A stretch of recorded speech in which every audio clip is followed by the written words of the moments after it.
Don't praise my resilience. It's actually stored trauma. Being praised for handling trauma well doesn't mean you actually handled it well. It means you likely stuffed it, numbed it, and stored it. Welcome to the Biology Behind It series. I'm your host, Dr. Amy. Today we're talking about why being called resilient might be one of the most dangerous compliments you've received. This is going deep into the biology behind the longer podcast episode from this week, which was podcast episode 135. And this episode was on the difference between stress and trauma, and the difference because in how the body keeps the score between those two. The difference is profound. There is a huge difference in the body between stress and trauma. And so what we think is stress might have actually been trauma. So as we look at what we are doing with packing our trauma, we look at this word that is so used around resilience. I was recently spending time with a friend. She's a foster mom. We were talking about, trauma and healing. And when she said that her foster daughter had been praised for being resilient, and she said, yes, she has been so resilient. Not in the good way. Not the good kind of resilient. And I realized she understood something that most people miss, including many health providers. There's a type of resilience that looks like strength, but it's actually just someone stuffing down those emotional wounds and that trauma. Maybe you've been praised your whole life for being so strong or handling things so well. Well, if that is you, this episode is especially for you. There are two types of resilience. Let me paint you a picture of two different children. One child faces a challenge. Maybe they fall off of their bike. They cry. A parent comforts them, helps them process what happened. And eventually they feel safe to get back on the bike. And now they're riding their bike. That's healthy resilience. It flows from a sense of safety and support. The second child faces something overwhelming. Maybe their parents are getting a divorce. Maybe they're moving to a different school. Maybe they're feeling like an outcast at their school or being bullied. In some way in their life feels chaotic, feels that they are alone. It feels that they don't have that support, that they don't have that someone to help them process and understand why is this happening. Maybe there is neglect or worse. No one comes to comfort them. Their brilliant nervous system does something remarkable. It adapts and they learn to not cry. They learn to not need. They learn to handle everything themselves. Everyone praises them for that. She's so mature for her age. He never complains. What a resilient kid. But here's what's actually happening in their biology. Here's the biology behind it. Their nervous system is running on trauma biology. Their nervous system is running on emergency mode. The hormones have been changed. Their inflammation has started to happen. Their gut has started to adapt. Changes in their microbiome, changes even to the lining of the gut.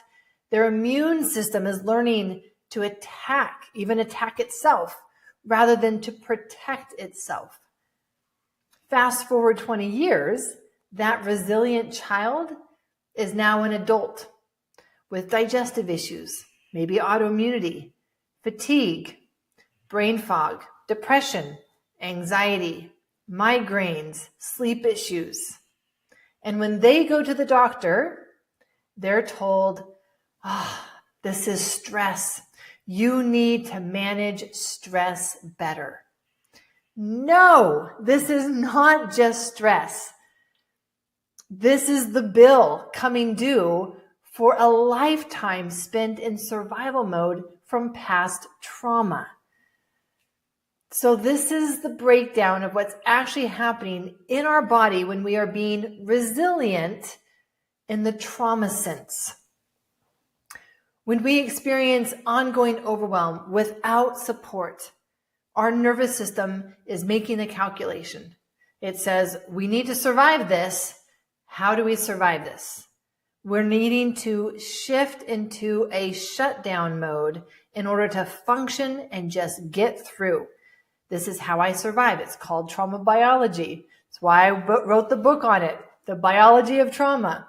It's a completely different operating system than normal stress. I go into that in chapter 1, by the way. First, let's talk about the gut. The gut, there's so much here. It produces serotonin. It produces the majority of our serotonin. And that starts changing. The protective lining becomes leaky or permeable. We call this leaky gut, but what really is happening is that your first line of defense is becoming compromised. What that means is that then what should stay in your intestines and be pooped out start coming into your circulation. We find bacterial products, or LPS, lipopolysaccharide. These are bacterial products in our blood, and they start causing damage and inflammation, including to our brain, where now our brain gets on board, and now our brain is in inflammation. In fact, there are cells, immune cells in our brain called microglia that get activated, and they are part of this freeze response and the feeling that our brain just goes offline. We can't think. It's hard to find the words. That's all part of this trauma biology. And when we look at the immune system and the immune system being a window into our past, this is how we see how much fear we have lived in based on what's happening in our immune system. The stress response, this becomes a loop that we get in where we're either stressed or we're in overwhelm. And we constantly are cycling between the high energy of stress and anxiety and the low energy of exhaustion and collapse or the shutdown response. And this is what we call resilience. Pushing through, getting through, functioning, when actually we're just holding on to all of those emotions that will make us sick. This is not the resilience we should be praising. This is survival at a tremendous biological cost. So in my practice, I'm working with my patients and I start noticing patterns. And the patients who everyone described as handling everything so well, they were the ones who were getting sick. They were the ones with the health issues. And they hadn't made that connection between, why am I the strong one? Why am I the nice one? Why am I the responsible one? And I'm the one getting sick. The executive who never missed a day of work, despite their chronic and chaotic chaos in their childhood. Autoimmunity, 35. The caregiver who everyone said was so strong. She had become so strong, and the caregiver, because she had lost her parents as a young child, and so she learned to never have needs herself, but to take care of everyone else around her, because then, maybe then, she would belong. And yet she had digestive issues and chronic fatigue. Perfectionist who bounced back from trauma without therapy. Well, now they're dealing with migraines. Now they're dealing with these rashes that come on when they're stressed. These aren't coincidences. They are patterns. And once you start seeing the pattern, you start seeing them everywhere. I remember Elena. So Elena is a story of my patient. I actually start her story in chapter 1 where she's in the middle of a car accident. And she develops autoimmunity 1 year after this car accident. She thought it came out of nowhere. And as we got to work together, I showed her, no, this has been building underneath the surface. Her mother had been a single mother, and she had spent a lot of days alone and scared. All of that was not her being resilient, even though, yes, she was praised for being resilient. But in her 40s, after a car accident, she's developing autoimmunity. She remembers being told that, oh, you're so responsible. You're so mature for a young girl. Let's stop praising resilience when it's actually just packing of trauma. The body does keep the score. And so here's what we need to understand. These are not experiences that time will heal. If we didn't process and resolve it at that time, it was too big for us at that time. We didn't even understand why it was happening at that time. And so how could we process it at that time? But then that becomes stored in our body, and that doesn't go away with time. It becomes disease over time.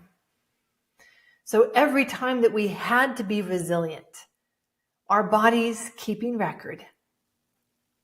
Every time that we had to be the strong one, the responsible one, the invisible one, the achiever one, the keep the peace one, every time we had to be someone in some resilient way, our biology was keeping record.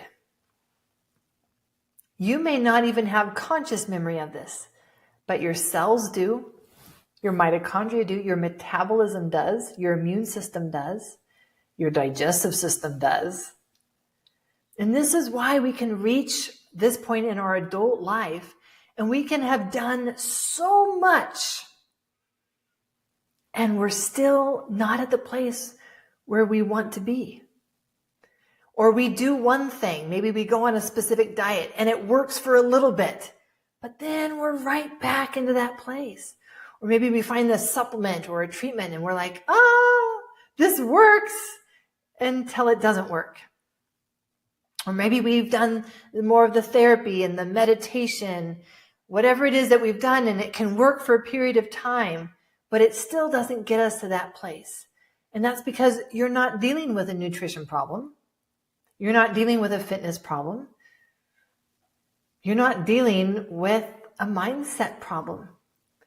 You're dealing with stored trauma that's masqueraded as resilience, and you are still trying to be resilient.